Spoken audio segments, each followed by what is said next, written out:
Esto es Construyendo el debate. Gran parte de las mexicanas y los mexicanos estábamos. Política,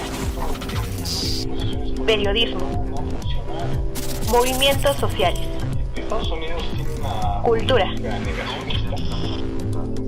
Opina, argumenta, analiza. Un espacio que se construye con tu participación. Esto es Construyendo el debate.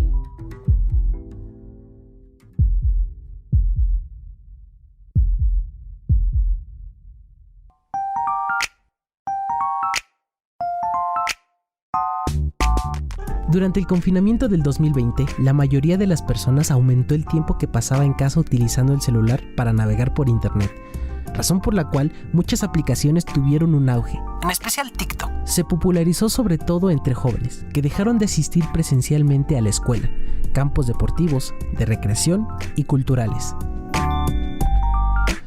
Esta aplicación fue la de mayor crecimiento en 2020, año que coincide con el inicio de la pandemia por COVID-19. Se estima que 35 millones de mexicanos y mexicanas usan TikTok, de las cuales el 54% tienen entre 14 y 20 años. Esto, según los resultados de un estudio llamado ¿Cómo usan TikTok los mexicanos?, realizado por el doctor en Ciencias Sociales Luis Ángel Hurtado Razo. Y aunque TikTok mantiene una amplia gama de temas en sus videos cortos, el contenido de la aplicación es en su mayoría humor y comedia, el 54% para ser exactos. ¿Qué hace TikTok tan popular entre los usuarios? Su principal atractivo es que es dinámica, vertiginosa y creativa. Se ajusta además a estos tiempos líquidos en los que todo ocurre de forma rápida, ajustándose a un tipo de consumismo basado en la imagen y en la inmediatez, afirma la psicóloga Valeria Sabater. Aunque se defiende y acepta el hecho de que la aplicación promueve la actividad por sus variadas herramientas narrativas en un video corto, también es cierto que no pide ningún comprobante de edad a sus usuarios y es posible que mucho del contenido que se publica no sea adecuado para todas las edades. Llega un momento en el que una parte de nuestros jóvenes entiende su mundo, su realidad y motivaciones a través de una pantalla dinámica y siempre en constante cambio y movimiento. Lo que sucede a su alrededor no solo no importa, sino que a menudo ni se percibe, y es ese el auténtico peligro, ese es el auténtico drama, explica Sabater. Con información de Luis Ángel Hurtado Razo, Fernando Guzmán y Valeria Sabater, mi nombre es Yamil Sosa y estás escuchando Construyendo el Debate.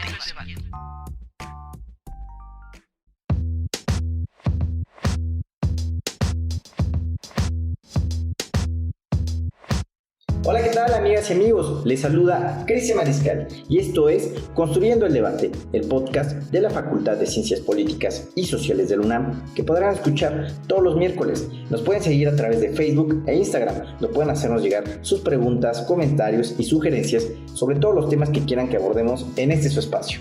En Facebook nos encuentran como Construyendo el Debate y en Instagram como Construyendo_Debate. Si nos están escuchando a través de redes sociales, recuerden que pueden encontrar este podcast en el canal de YouTube de Construyendo el Debate, así como en Spotify. No olviden escucharnos, suscribirse y regalarnos un like. Bueno, y agradeciendo que nos estén escuchando, en este episodio hablaremos sobre la influencia de las redes sociodigitales en las relaciones sociales. En este caso nos centraremos en el caso de la red de TikTok. Para ello tendremos a dos invitados que ya nos han acompañado, comenzando en primer momento por el maestro Luis Ángel Hurtado Razo. Él es licenciado en Ciencias de Comunicación por la Facultad de Ciencias Políticas y Sociales de la UNAM. También es maestro en Estudios Políticos y Sociales por la Facultad de Ciencias Políticas y Sociales de la UNAM. Es estudiante del doctorado en Comunicación por la Universidad Iberoamericana. Actualmente es profesor adscrito al Centro de Estudios en Ciencias de la Comunicación en la Facultad de Ciencias Políticas y Sociales. Sus líneas de investigación son medios de comunicación, redes sociodigitales, comunicación política, propaganda y opinión pública. Bienvenido de nueva cuenta, siempre Construyendo el Debate, maestro Luis Ángel Hurtado Razo. ¿Qué tal? Muy buenas noches, estimado Cristian. Un saludo para ti y por supuesto para la audiencia de Construyendo el Debate. Es un gusto para mí estar con ustedes, sobre todo por el tema que compete y que por supuesto platicaremos el día de hoy.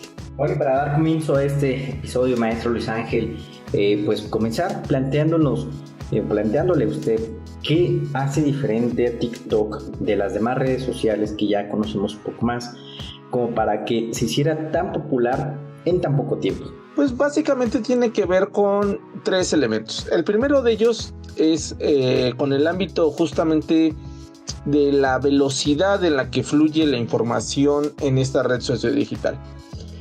Al ser justamente videos cortos, pero videos cortos con los cuales concentran una gran cantidad de información, o sea, es una información en esencia, pues esto lo vuelve justamente muy atractivo para las personas porque se pueden informar, se pueden, digamos, acceder a información que les sirva, digamos, para cuestiones de construyendo formación o parte de su formación en 1 o 2 minutos. Esto lo vuelve sumamente atractivo. Ese es el punto número 1. El punto número 2 tiene que ver propiamente con la cuestión de los filtros que ofrece esta red sociodigital. Es muy, muy atractivo que sin la necesidad de grandes aparatos, digamos, de producción, uno mismo puede grabarse, uno mismo puede editarse y uno mismo puede hacer hasta inclusive la misma postproducción y hacer videos altamente, digamos, con una calidad impresionante para los usuarios, digamos, de esta red sociodigital. Eso lo hace muy atractivo. Y tercero, tiene que ver con la viralización.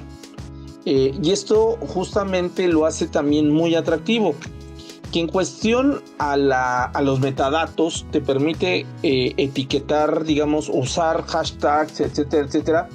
Esto no te permite que tu video, una vez que se sube, tenga la potencialidad para que pueda llegar a miles o millones de personas en cuestión de minutos. Este elemento es característico de Twitter y que también tiene TikTok. En ese sentido, estos 3 elementos que acabamos de mencionar, la viralización, la facilidad con la cual puedes producir o postproducir tus videos y por supuesto la velocidad y sobre todo la esencia informativa que puede tener cada uno de estos videos, vuelve de TikTok una red sociodigital sumamente atractiva para las personas. Sí, bueno, en realidad esta red ha sido pues un desafío incluso creativo por los videos cortos. La información con esta concentración de resumen y de contenido sobre todo es muy interesante, y pues también la innovación que ha venido a hacer justo en una vida donde venimos todo rápido y con esa interacción que tenemos normalmente.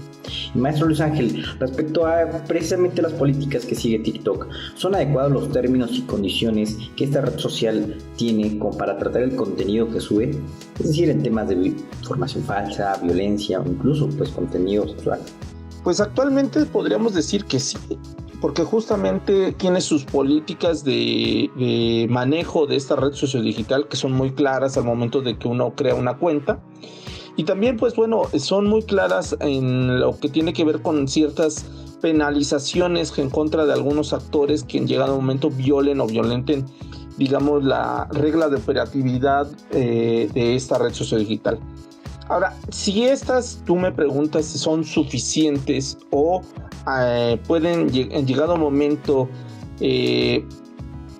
propiciar que problemáticas como la información falsa, la violencia o el discurso en materia de violencia en contra de los usuarios de esta red, o inclusive contenidos de corte sexual, son suficientes, pues no.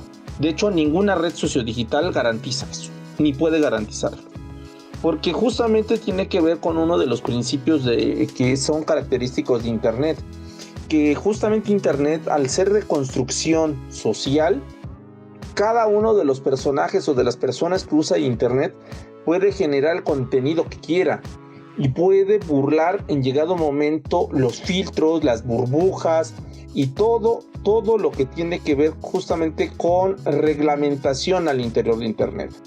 Por ello es muy difícil asegurar que una red social sea completamente segura y ajena justamente a las redes sociodigitales, o más bien a los contenidos que se generan en estas redes sociodigitales, es muy complicado justamente que te puedan garantizar eso. La vulnerabilidad existe y va a seguir existiendo en Internet, y TikTok no va a ser la excepción. Estos contenidos de información falsa que inciten a la violencia o de corte sexual van a seguir existiendo en TikTok y en cualquier red social que aparezca, y justamente eso obedece a una cuestión que tiene que ver con los usuarios y por supuesto con las intencionalidades humanas. Y controlar eso, tendríamos entonces que hablar más de la libertad de expresión que existiría en las redes sociodigitales. Y justamente al hablar de la libertad de expresión también estaremos hablando del derecho a la información. Y si TikTok empieza a reglamentar todo esto, entonces estaría entrando a algo que justamente es uno de los elementos más apetecibles de Internet, que es garantizar justamente la libertad de expresión y el derecho a la información de los usuarios. Los usuarios entramos en Internet precisamente partiendo de ello, que vamos a ser libres al momento de expresarnos y vamos a tener la libertad de informarnos de diferentes vías. Muy interesante su punto de vista, maestro Luis Ángel.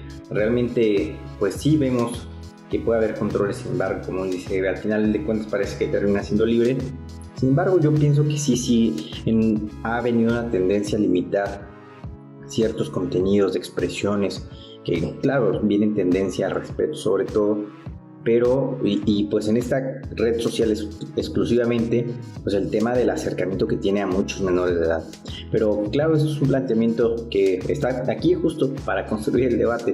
Y bueno, para poder concluir con esta primera etapa y agradeciéndole también su asistencia y su participación con nosotros, maestro Luis Ángel, me gustaría plantearle qué lugar ocupa la audiencia mexicana en el uso de TikTok a nivel mundial.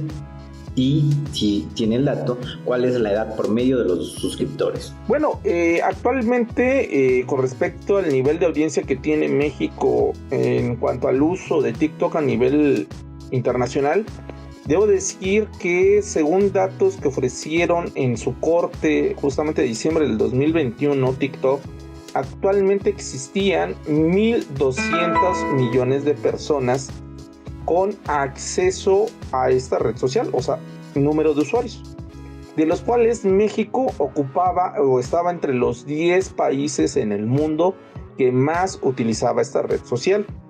Según datos de TikTok México, actualmente hay aproximadamente 43 millones de mexicanos con acceso a esta red social.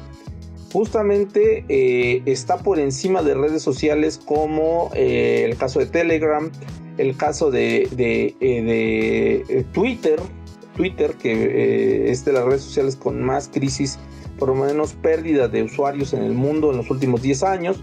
Y por supuesto arriba de redes sociales de corte íntimo o privados, como redes sociales como Tinder, que justamente Tinder era la sexta red social más usada en México antes de la pandemia. Después de la pandemia, TikTok no solamente supera Tinder, no solamente supera Telegram, sino también supera a Twitter, y se posiciona actualmente como la quinta red social más usada en nuestro país.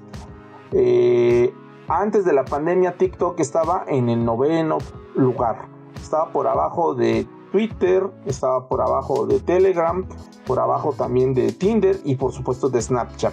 Actualmente es la quinta red social más utilizada en nuestro país.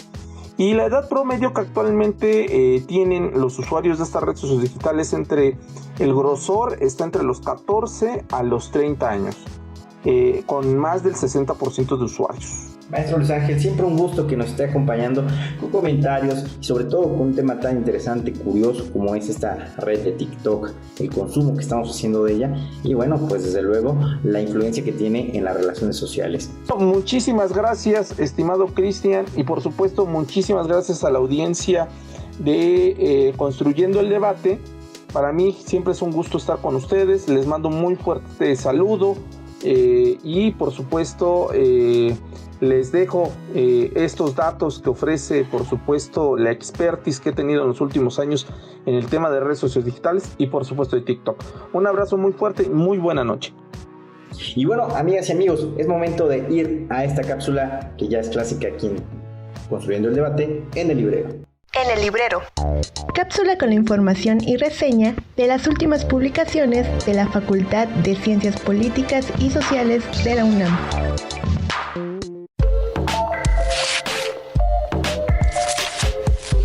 ¿Conoces el significado del concepto medicalización? ¿Sabes qué relación tiene con el riesgo? En esta ocasión te hablaré sobre el libro de ensayos coordinado por la doctora Adriana Murguía Lores titulado Enfrentar la adversidad, riesgo y medicalización en México. La medicalización, entendida como los diversos tipos de respuesta, intervención o tratamiento médico que se justifican por su relación con preocupaciones en torno a la salud, ha adquirido diversas formas en la época contemporánea que responden a los cambios epidemiológicos y epistémicos que ha sufrido la humanidad, donde el riesgo es un factor central. En el libro también se remarca el papel clave de la medicina de la vigilancia en relación con dos nociones incorporadas al discurso de la salud pública: los determinantes de la salud y los estilos de vida. Ambas han generado una vigilancia médica en la sociedad debido a los riesgos que implican. En el primer ensayo titulado Epidemiologías y causas sociales de los procesos de salud e enfermedad, la doctora Adriana Murguía Lores te presenta la importancia de los factores sociales en los patrones de salud e enfermedad. Te explica la inequidad en el ámbito de la salud comparando a América Latina y Europa. Para comprender esta problemática y posibilitar una investigación sobre las inequidades en la salud, la autora propone la teoría de las causas sociales como causas fundamentales. En el segundo ensayo escrito por la doctora Alicia Márquez Murrieta, titulado Medicalización y riesgo de procesos reproductivos, radiografía de cambios conceptuales en la revista Salud Pública de México, 1983-2019, explica que en el embarazo, parto y puerperio se llevan a cabo procesos de medicalización, sobremedicalización y desmedicalización, teniendo como consecuencia el control sobre la vida y la muerte de las mujeres gestantes, aumentando así la percepción del riesgo. En el ensayo Medicalización del riesgo sexual al VIH a través de la profilaxis post-exposición, PEP, en la Ciudad de México, el doctor César Torres Cruz destaca que la industria farmacéutica ha incentivado la medicalización del riesgo sexual en el caso del VIH. El autor explica que, debido a los factores sociales, la medicina señala a los hombres con prácticas homoeróticas como sujetos del riesgo sexual, tomando en cuenta criterios epidemiológicos. También se expone cómo estos sujetos han hecho uso de la PEP para hacer frente al riesgo. A lo largo del ensayo se destaca la importancia del análisis de género para el tratamiento de esta problemática. No dejes pasar esta oportunidad de conocer a fondo el concepto de medicalización, sus diversas formas y su relación con el riesgo. Recuerda que puedes encontrar esta publicación para su consulta y descarga gratuita en la página oficial del Centro de Investigación e Información Digital, o CID por sus siglas. Dentro de esta página encontrarás la pestaña de Docs, Ciencias Sociales, y ahí dale un clic a Libros, Facultad de Ciencias Políticas y Sociales, UNAM, o también puedes escribir al correo electrónico suscripciones@políticas.unam.mx para mayores informes de esta y otras publicaciones de tu interés. Mi nombre es Airam Cárdenas, hasta la próxima.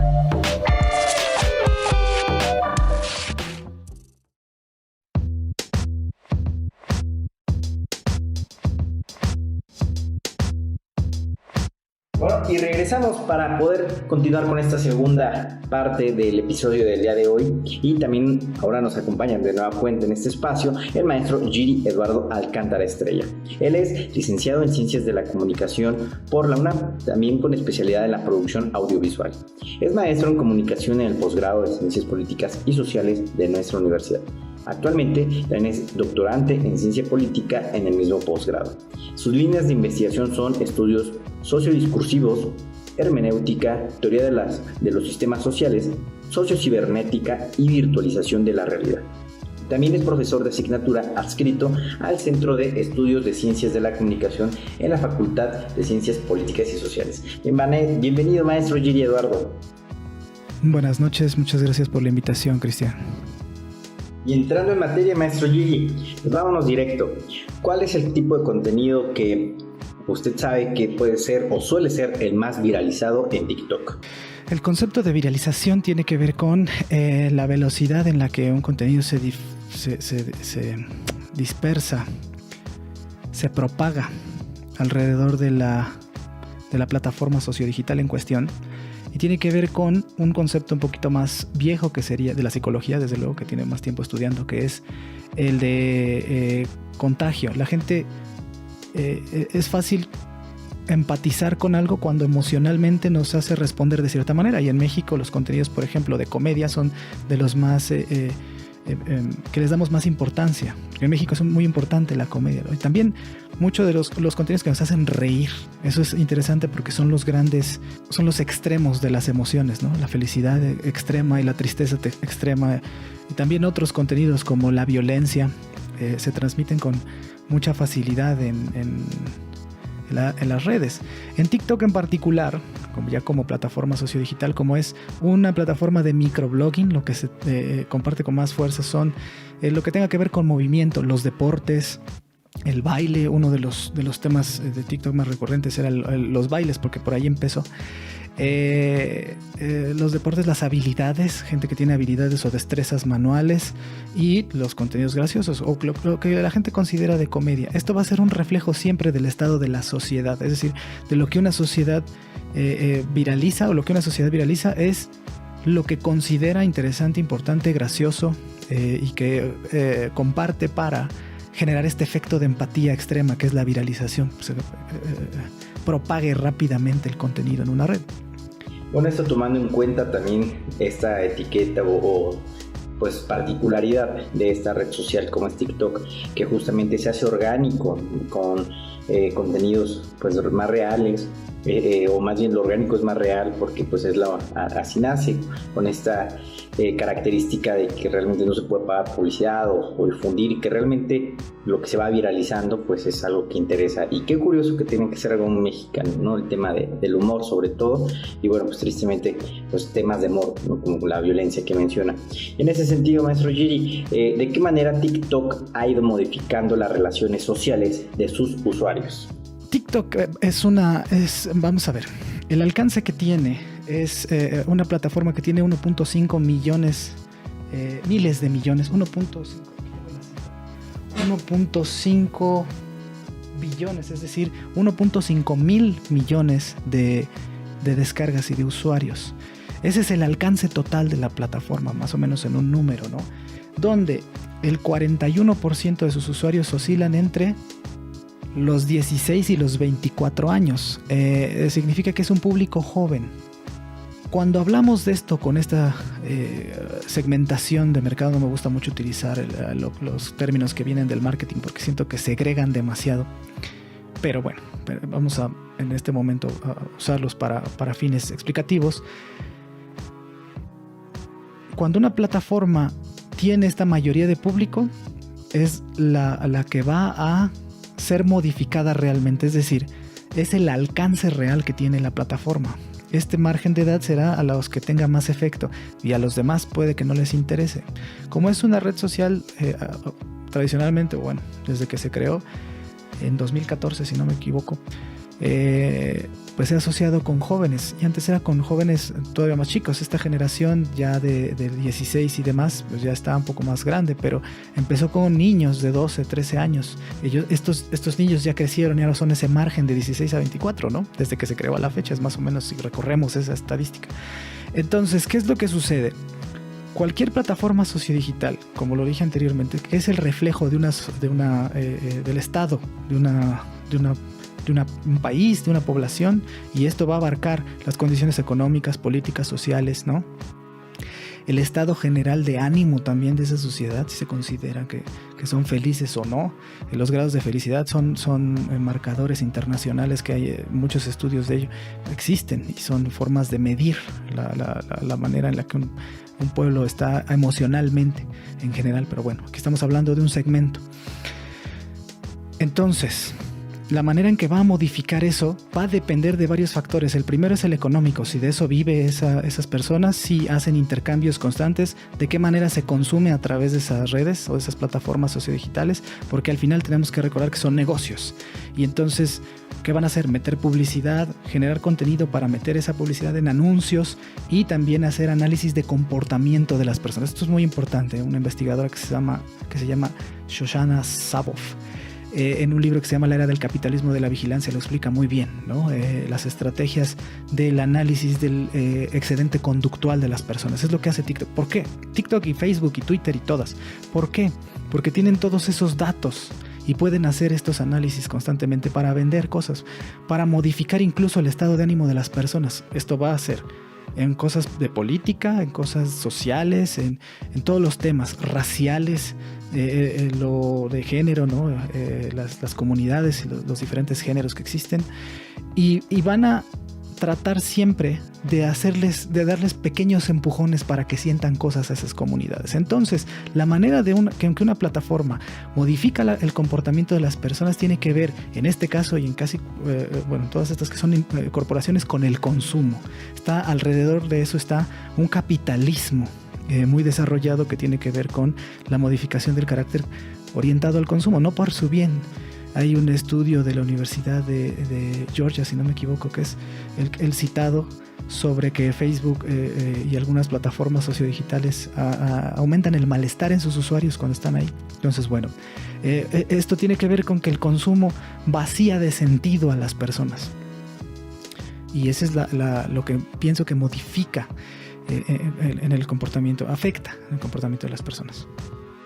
Maestro Giri, es muy interesante esto que nos comenta, y es verdad cómo se fue dando esta evolución incluso de los mismos contenidos de esta plataforma de TikTok, y que pues en un principio veíamos más cosas como curiosas, divertidas, tendencias pues de bailes incluso, que hoy siguen predominando, pero ya se ha podido lograr incluso ser más informativa, es más con esos temas políticos que muchas veces también son de posicionamiento, y es muy interesante cómo ha venido evolucionando conforme se ha ido involucrando también un grueso de población en TikTok, de pues otros segmentos de edad. Y bueno, para poder cerrar y también dándole el agradecimiento de que nos hayan acompañado aquí en Construyendo el Debate en este episodio del día de hoy muy interesante de TikTok, pues cerrar con esta pregunta: ¿cómo TikTok ha tenido injerencia pues ya en un tema más psicológico, hablando específicamente en los casos de depresión y ansiedad? El estudio con el que se citan estas aseveraciones puntualmente es uno de la Universidad de Georgia. Y en ese se analiza el comportamiento de personas que han sido expuestas a Facebook sobre todo. Entonces, Facebook, Twitter, TikTok en este caso, Instagram, ¿no? Son plataformas sociodigitales que promueven un tipo de contenido orientado hacia el consumo. Entonces, modifican la conducta de sus usuarios para que tengan estados de ánimo, y eso les impulse a comprar, o tengan un estado de ánimo más aceptable para recibir publicidad de ciertas marcas, sus anunciantes. La depresión es un estado crónico, es una afección crónica que tiene alcances de enfermedad cuando las personas no pueden salir por sí mismas de ese estado. Y necesitan ayuda, se necesita medicación y psicoterapia para poder reponerse de una depresión severa. Una plataforma sociodigital solamente refleja el estado entonces de esta sociedad, en el que si los problemas económicos, políticos y sociales que rodean a las personas en las plataformas sociodigitales se reflejan y se contrastan de cierta manera, lo que sucede es que promueven un estado de depresión en sus usuarios. Las personas que están mucho en contacto con las redes sociales tienden a contrastar las formas de vida propias con las de artistas de cine, actores de cine y televisión, artistas incluso los que pintan, ¿no? Ahora sí, para hacer la diferencia, músicos, cantantes, celebridades y también historias de éxito. Están siendo bombardeados constantemente con una X cantidad de información. TikTok en particular es una plataforma de microblogging. El blogging era es un concepto también de los primeros de los inicios de internet, que tenía que ver con el registro de las experiencias que se consideraban importantes. Las personas lo que hacían eran en los blogs de antes, lo que hacían era poner historias redactadas y poner alguna evidencia, fotografías, textos. No eran tan potentes antes, pero eran historias largas en texto y querían compartir experiencias de la vida. El microblogging, al estilo de TikTok y al estilo, por ejemplo, que estaría más cercano a Twitter, con 144 caracteres, que ya ha aumentado un poco. Lo mismo, TikTok tiene unos límites de grabación de video.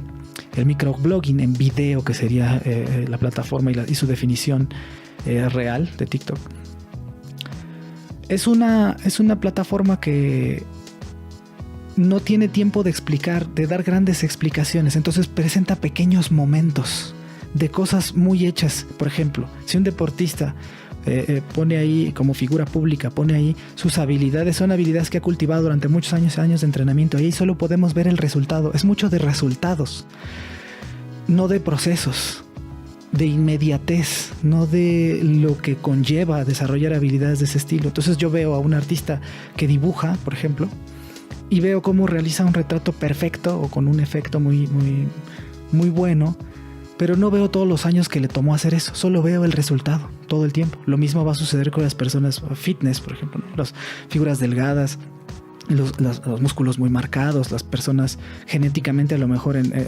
distintas, más altas o rubias, o yo qué sé, ¿no? O negras, de piel negra, pues. Y lo que veo son sus inmediatos, no sus procesos. Ni hay tiempo para explicar, solo escucho unos cuantos audios. Cuando se dividen y se hacen historias largas, y esto, bueno, ahí hay una explicación más larga, pero en general la forma de navegación del TikTok es ver pequeños clips constantemente, uno detrás de otro, y según grados y tipos de intereses.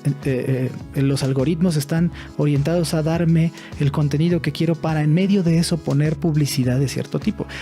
La viralización, por ejemplo, en TikTok y su retribución económica tiene ciertas métricas que a veces son oscuras en todas las plataformas. Si no te dicen claramente después de cuántos vas a tener ese dinero, porque tienen ciertas políticas de privacidad con el secreto industrial. Entonces, todos estos factores hacen que las personas que quieren ser exitosas o quieren llegar a parecerse a esos modelos y a esos contenidos y lograr desarrollarlos en el futuro, pues se deprimen, ¿no? Hace que se depriman. Que contrastar la vida, a lo mejor incluso política social. Yo, ¿por qué no puedo tener un auto de esos? ¿Por qué no puedo estar en un yate en la playa con 3 modelos bailando, ¿no? ¿Por qué no puedo hacer eso? ¿Por qué no lo tengo al alcance? Porque vivimos en un tipo de sociedad que tiene limitaciones de cierto orden, sobre todo económicas. La distribución económica de un país se refleja en esos contrastes. Esa es la forma de vida del capitalismo más salvaje, ¿no? No es del bienestar de todos, es querer generar unos pocos grandes figuras que sostienen el sistema y que sí reciben beneficios. Ese pequeño grupo de, no quiero usar la palabra élite, pero ese pequeño grupo de afortunados en muchos casos, porque muchos llegan ahí un poco por accidente, son los menos, y los más solo están tratando de alcanzar esos estándares en cualquiera de las áreas de la vida. Entonces, una plataforma no es culpable de casos masivos de depresión. La sociedad es la culpable, y debemos empezar a aceptar la responsabilidad que eso conlleva: tener mejores sistemas educativos, tener una mejor redistribución de la riqueza en nuestros países. No culpar a una red social. Que hay que limitar su consumo, está demostrado que estar muy expuesto a esos contrastes tan altos y a esos giros emocionales es muy peligroso y bueno, es nocivo para la salud mental. Y la otra es esos contenidos constantemente hacen que uno pierda la noción de la vida real en cierto sentido, es decir, que la vida es de procesos, es más lenta, es más meditativa, es contemplativa, hay que desarrollar estados de calma, no los estados de hiperalteración que se ofrecen en las redes para vendernos productos. Esa es la cuestión de fondo. Nos generan esos estados para vendernos cosas. Entonces, unos algoritmos que todo el tiempo son persistentes, todo el tiempo están tratando de generar estados emocionales para que yo consuma, son peligrosos, están contra mí. Ese es el asunto. Una red social ya de ese estilo, una plataforma sociodigital que está haciendo eso, ya no está conmigo, ya no está tratando de darme solo la felicidad, está contra mí.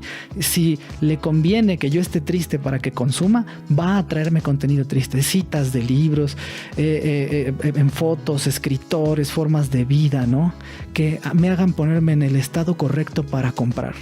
Esa es la clave, el estado correcto emocional para comprar. Eso es lo que quieren las plataformas sociodigitales, y TikTok es una que tiene demasiada influencia en un margen de edad que todavía es muy influenciable, todavía su cerebro está en formación, sus criterios de valor están en formación. Ese es el gran problema. Maestro Giri, pues ahí lo tienen. Muchísimas gracias por todos tus comentarios de cómo afecta, cómo influye y cómo incide sobre todo en nuestras relaciones personales, sociales, esta red específicamente de TikTok, que hoy parece que ha cobrado muchísima fuerza y gran interés en la sociedad mexicana en general, más específico en la población joven de nuestro país. Al contrario, muchas gracias, Cristian, por la invitación. Y bueno, aquí lo tienen. Gracias por escucharnos. Recuerden que nos pueden seguir vía Facebook como Construyendo el Debate, en Instagram como Construyendo_Debate, y que pueden escuchar los episodios pasados en nuestro canal de YouTube, en Spotify y en la página Cultura con Polacas, que pueden encontrar en el sitio web oficial de nuestra facultad. Si les gustó este programa, regálenos un like, compártanos con sus amigas y amigos y no olviden dejarnos un comentario. Este podcast es producido por la Coordinación de Extensión Universitaria de la Facultad de Ciencias Políticas y Sociales de la UNAM, a cargo de la maestra María Auxiliadora Sánchez Fernández. Coordinación de producción, Carlos Corrés Cajadillo. Asistente de producción, Jessica Martínez Barrios. Redacción, Claudia Chamarro. En la producción de cápsulas informativas, Daniel Bonilla. Diseño, Ángel Alemán. Se despide de ustedes su amigo Cristian Mariscal.